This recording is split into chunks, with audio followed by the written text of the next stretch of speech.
this week's Career Coach. So we're talking about commitment in the workplace, and in the past it was really never be fully committed to a company, always be looking for the next job. Has that changed, or is that still in effect?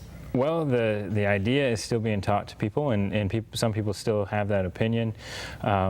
But it could be an opinion that can cause some negative consequences for how you perform on the job. And so that's the idea of talking about commitment and why it's important to think about whether or not you are committed to your job or whether or not you should be, and to what level. What benefit would there be to not being fully committed to a place, just to advance yourself? I think that the reason people wouldn't be fully committed would be because they aren't interested anymore. They're disengaged for various reasons, whether they want to find something else or just they aren't feeling very fulfilled. Yeah. But to really evaluate yourself and figure out, am I committed to what I'm doing? Right.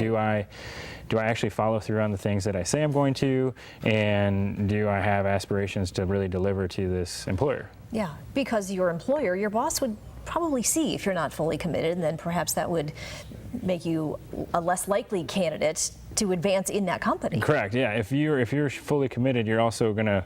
I mean, there's benefits where you could earn more wages, you could have more advancement opportunities.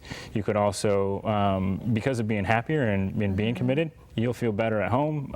There's a lot of different things, but you do have to find a point where if you don't want to be committed any longer, then move on and find something different. But continue to be committed while you are there. Some people, do you feel like they were just, if they had gotten laid off from a different job and now they're just getting a job to pay the bills? Do you find a lot of people find themselves in that situation then? Yeah, absolutely. There are reasons why people are less committed at certain points in their life, and it's because of past circumstances. They might not have been treated well by every employer in the past, and so they don't necessarily put forth a fully committed effort in the beginning.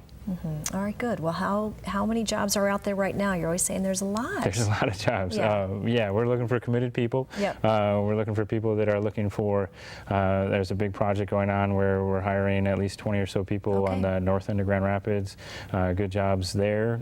There's also a lot of wood manufacturing jobs coming up, which is an interesting one. So that's kind of rebounding and coming back. All right, good. And if they want to get these jobs, how can they reach out to you? At fettigteam.com, they can see the jobs, and then also follow us on Facebook at Fettig on Facebook, and go from there. All right, Mike, thanks a lot. Thank you. See you next Wednesday. All right. Guys. Thanks, Michelle. Well, we've seen all kinds of